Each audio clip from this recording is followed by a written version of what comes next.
Good morning, scholars, and welcome back to Learning with Mrs. Prevey. Today we're working on A New Nation, a story called A Young Nation is Born, Lesson 8. And our learning goal is, I can identify the reasons or facts the author of the read aloud gives to support the point that George Washington is known as the father of our country. All right. So this was yesterday's story, right here. How did General George Washington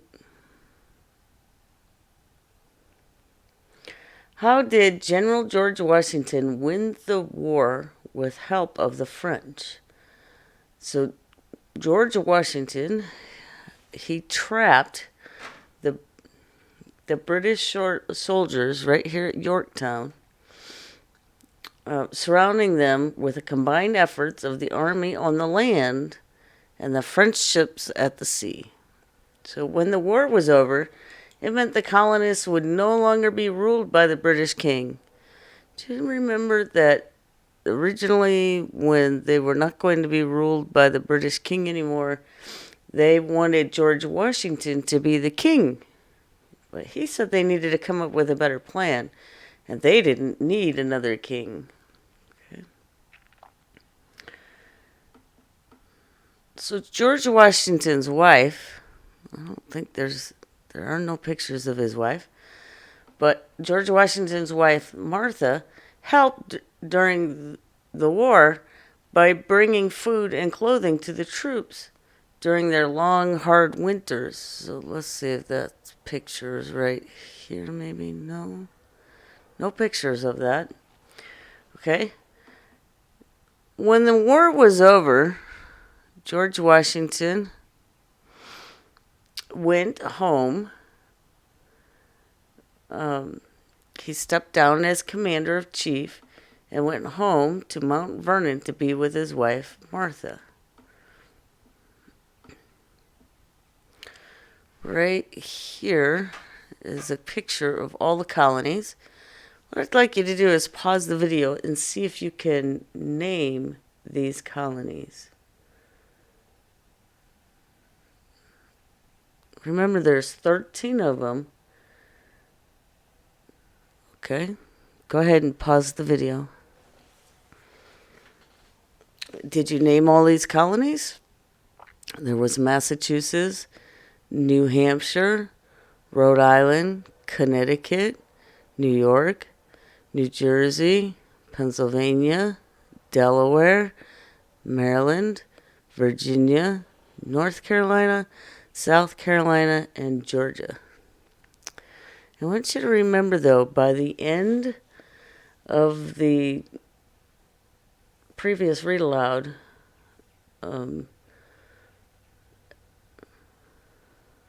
you learned that at the end of the war, the United States stretched all the way from this border right here. So this jagged line is the border between Canada.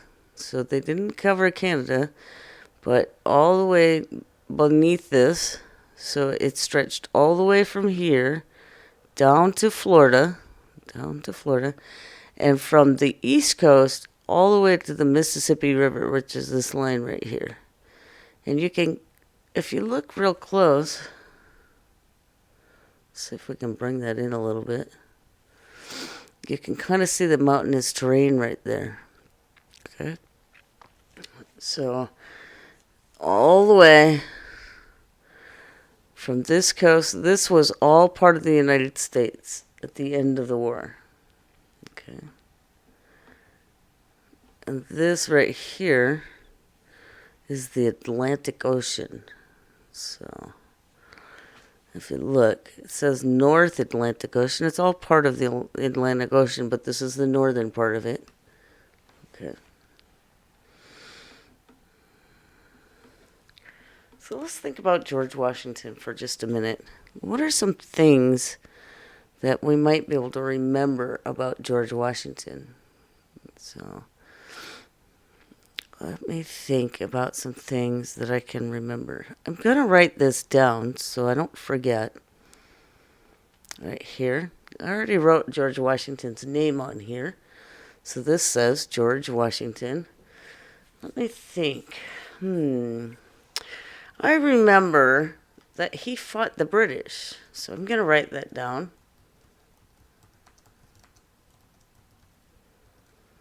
I remember that he was a general. You're not expected to be able to read all these words because you're still learning how to decode them, but you might be able to read some. He was a general. He was commander in chief. Of the Continental Army. I remember that. I also remember, I wish you were here to help me with this. I'll bet you said he led the troops to victory. Where did that happen? Oh yeah, at Yorktown. Oops, this needs to be a capital because it is the name of a city. All right. Let's see. What else did he do? Well, he did love Mount Vernon. Loved Mount Vernon. And he had a wife. Her name was Martha.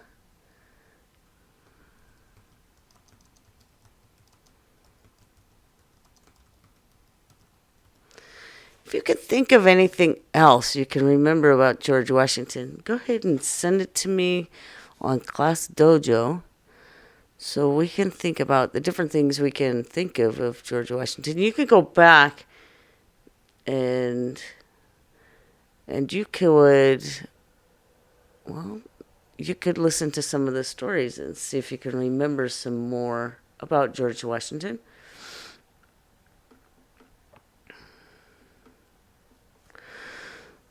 So in the last read aloud, we remember that George Washington had gone back to his home in Mount Vernon at the end of the war.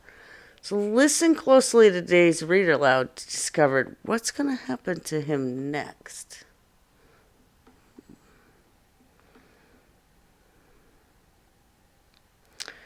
For the first few years after the Revolutionary War ended, the former British colonies could not seem to agree on anything. They had not yet come up with a name for themselves. Some said they would be called the Union of States. Others liked the sound of the American nation. Others simply wanted to call themselves by the names of the states in which they lived. Virginians, if they lived in Virginia. New Yorkers, if they lived in New York, and so on. There was no plan on how they would be governed or ruled, so lots of different people were making up lots of different rules. States were taxing one another unfairly, just like the British had done before the war. What a big mess. George Washington was enjoying life at Mount Vernon with his wife and their children and grandchildren. At 57, he felt he had served his country well as commander-in-chief, and he was not looking for any more jobs away from his farm. But 4 years after returning home from the Revolutionary War, Washington was called to Philadelphia, Pennsylvania, for another big meeting. So there he is, being called back to Philadelphia. And here's his children and his grandchildren, maybe. Okay. He joined many of the same men. Well, let's see. So here we have Washington, right? George Washington and Ben Franklin right here, and Thomas Jefferson.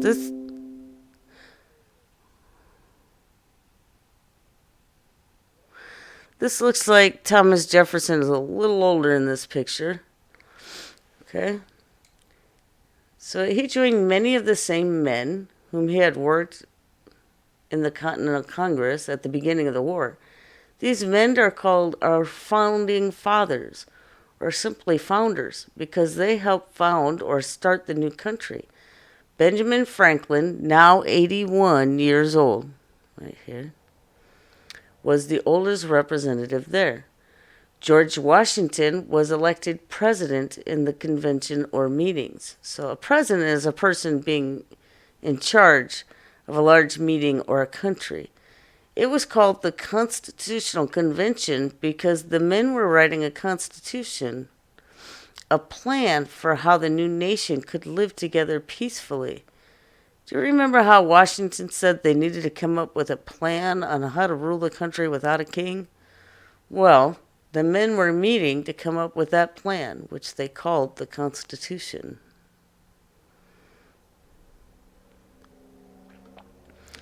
"Stop arguing," George Washington told the men. "We have an important job to do." It was hard work. They met for 4 long, hot months, from May to September.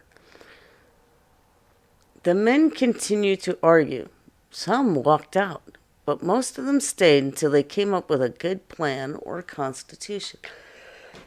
Their hard work paid off. The rules they wrote that summer, more than 200 years ago, are the ones we still use today. And when our founding fathers left Philadelphia that September, our country had a new name.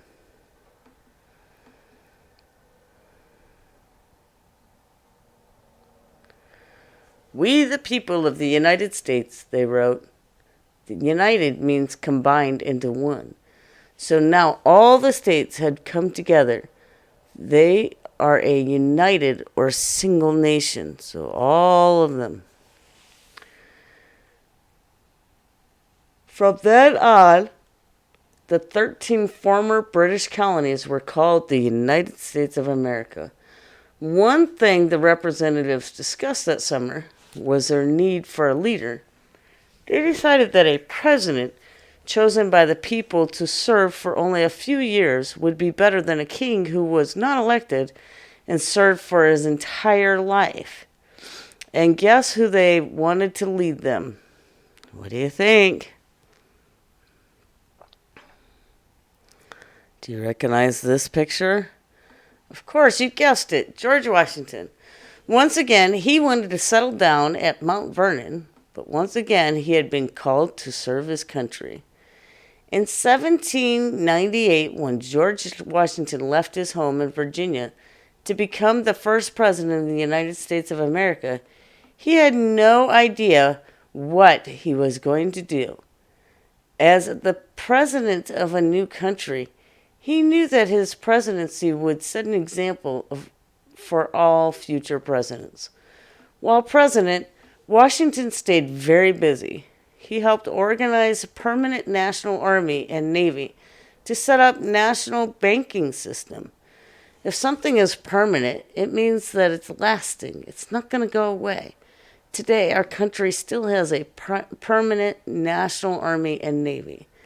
As president, George Washington lived first in New York City and later in Philadelphia.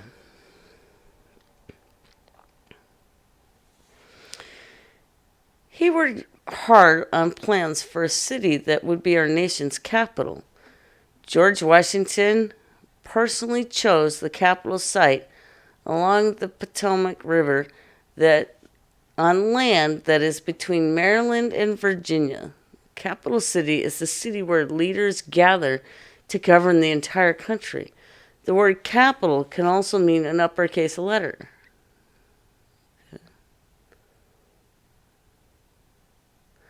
This image right here shows Washington, D.C. the way it looks today.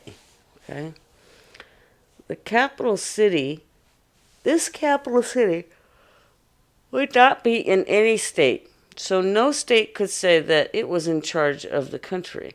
The capital city was designed to have a house in which the president and his family would live.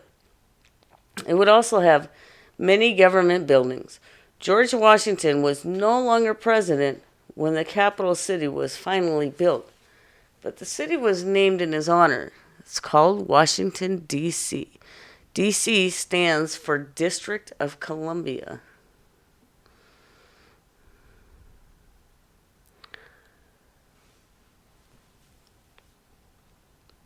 After serving as President of the United States for 8 years, George Washington packed up and headed home to Virginia. He died at Mount Vernon at the end of 1799, about 2.5 years later. A patriot, a founder of our nation. Oh, we could add that to our list. He was a patriot. That's true. So he was a patriot. Okay? So he's also the founder of our nation. A founder of our nation. And he was a military commander, but he was also our first president. There you go. We can add all this to our list.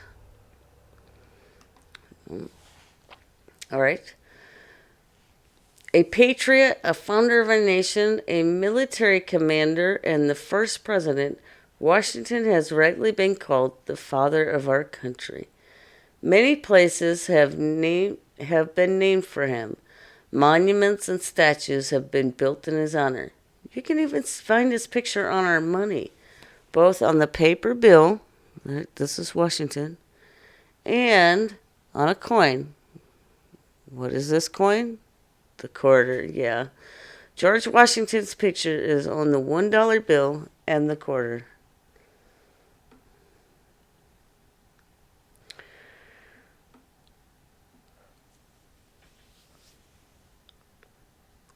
So what was it that George Washington did? Here's a picture. After the war. After the war ended, so he went back home to Mount Vernon to be with his wife and his children and his grandchildren, right? But then he was president, right here we see him, president right here, of the Constitutional Convention and the first president of the United States. The read aloud tells us that George Washington was a founder or a founding father of our country. What did these founders do? They helped to write the new rules for the country to live by, and it was called the Constitution. If Washington loved Mount Vernon so much, why do you think he left again, first going to Philadelphia for another meeting and then becoming president of the country? He did fight for independence for many years, and he realized that his job was not yet over. He knew that his help was needed in founding the new nation. Why do you think Washington felt it was important to have a permanent or lasting army and navy? Yeah, he learned how hard it was to fight a war with men that were untrained, and he wanted to be prepared in the event of another war. Okay. The author of the read aloud said that George Washington is called the father of our country. What reasons did the author give for calling George Washington the father of our country?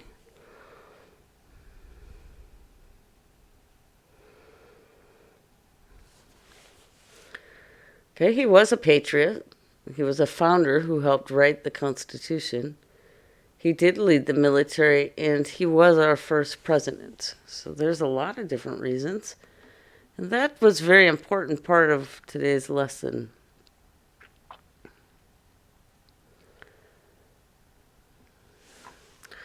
So I want to take a look at our timeline here.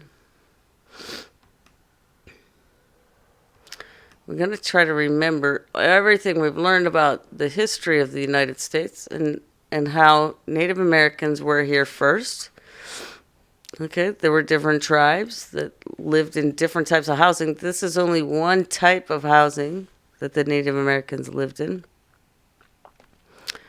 Okay, and then Christopher Columbus came, and he was trying to get to India, but he accidentally landed here in the United States. Okay, and then the Pilgrims came. They had a very hard first year, and the Pilgrims are why we celebrate Thanksgiving today. Okay. And then our 13 colonies popped up. Again, Massachusetts, New Hampshire, Rhode Island, Connecticut, New York, New Jersey, Pennsylvania, Delaware, Maryland, Virginia, North Carolina, South Carolina, and Georgia. You should try to remember those. Okay. And then the Boston Tea Party. They're throwing the tea into the harbor. Okay. And then Paul Revere and his famous ride. The redcoats are coming. The redcoats are coming. Yeah, and he notified all the militia. And then we're here of our Declaration of Independence right here. All right. And then if we come down here, we see the first American flag. Remember that it had red and white stripes. And there were 13 stripes and 13 stars, one for each of the states.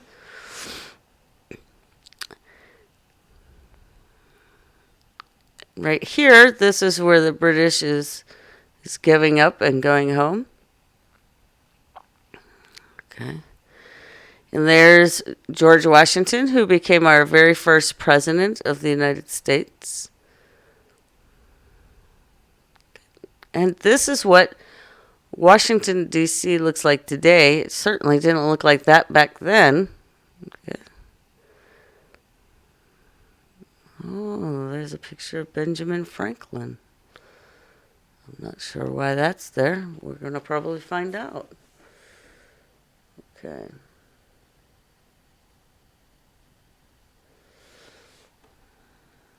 That's the order. Let's see. I want you to take a look at this page right here.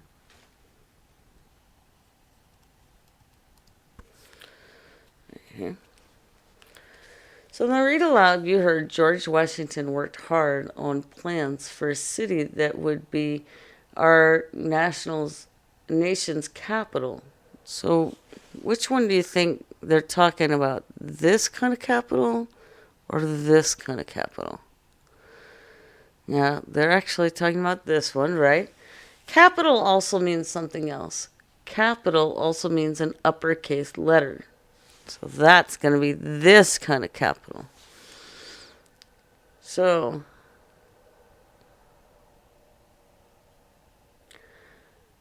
when I see this kind of capital, I think of letters, writing, alphabet, etc. Which kind of capital is it? Right. When I think of this kind of capital, I think of lots of buildings and many people. That's going to be this kind of capital.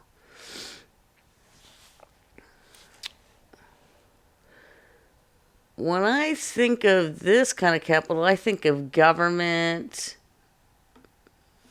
This one. When I think of this kind of capital, I think about what I put at the beginning of my name. That's this one. Good job. Proverbs are short traditional sayings that have been passed along orally.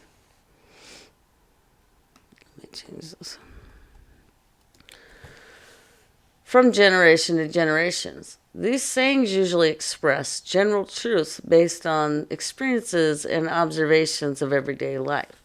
Although some proverbs have literal meaning, that is, they mean exactly what they say, many proverbs have a richer meaning beyond the literal level.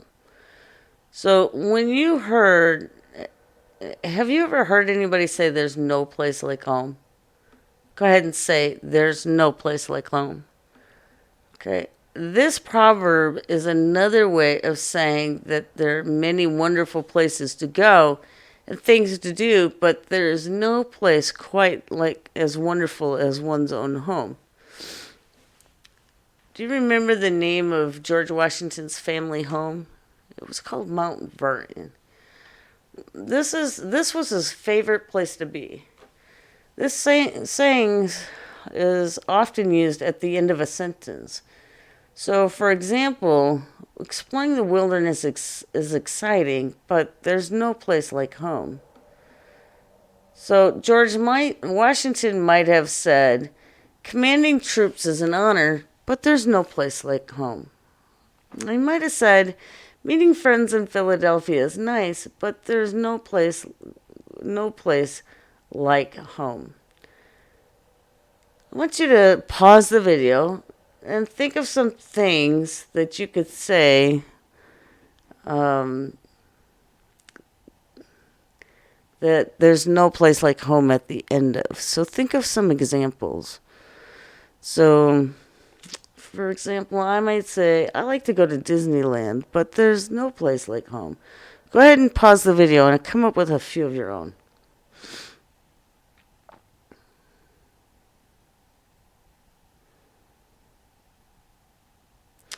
Okay, did you pause the video and come up with a few of your own?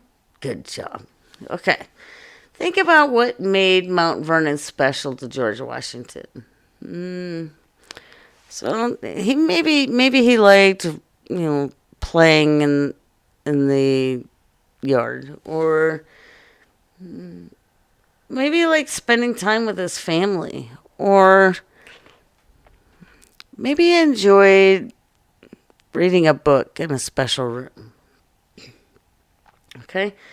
Today, you're going to draw a picture of something that you think George Washington probably enjoyed doing in his home. So you're going to write at the bottom of your picture. Let's see if I can get this.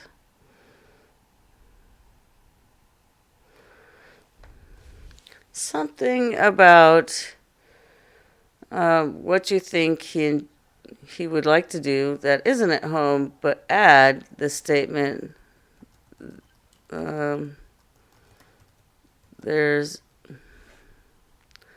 going to do this. Let's see if I can fix it. There's no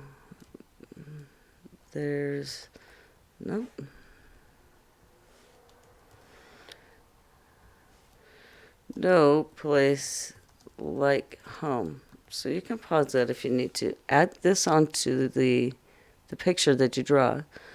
So draw something.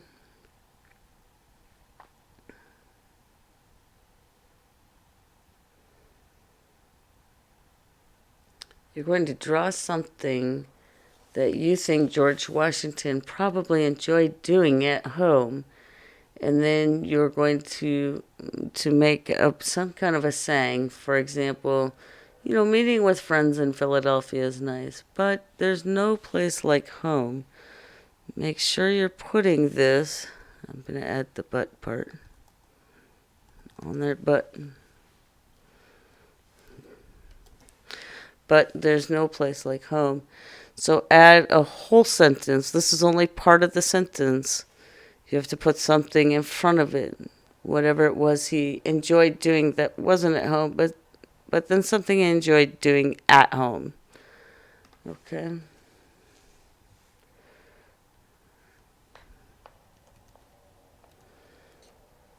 Oops. That's right. Hold on here.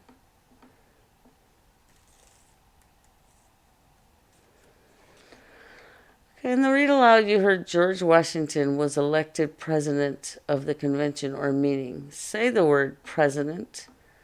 A president is in charge of a meeting or a country. Every 4 years, the United States elects a president for the country. Let's see, what is a president that you have heard of? Or maybe you've seen the president in the news. Go ahead and pause the video and talk about what you know about current or past presidents. Did you talk about, what were you talking about again? Oh, right, presidents. Okay.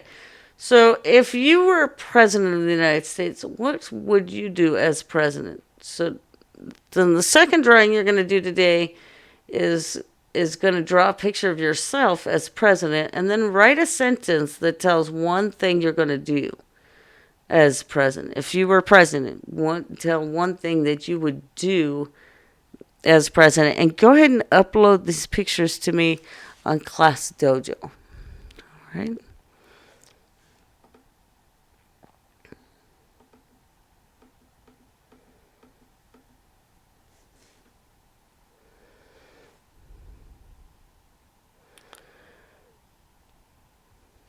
All right, here we go. Thank you for joining me today for Lesson 8. Our learning goal was I can identify the reasons or facts the author of the read-aloud gives to support the point that George Washington is known as the father of our country. Tomorrow you come back and you can hear this. Never leave until tomorrow what you can do today. Thank you for joining me, and I'll see you tomorrow. Bye-bye now.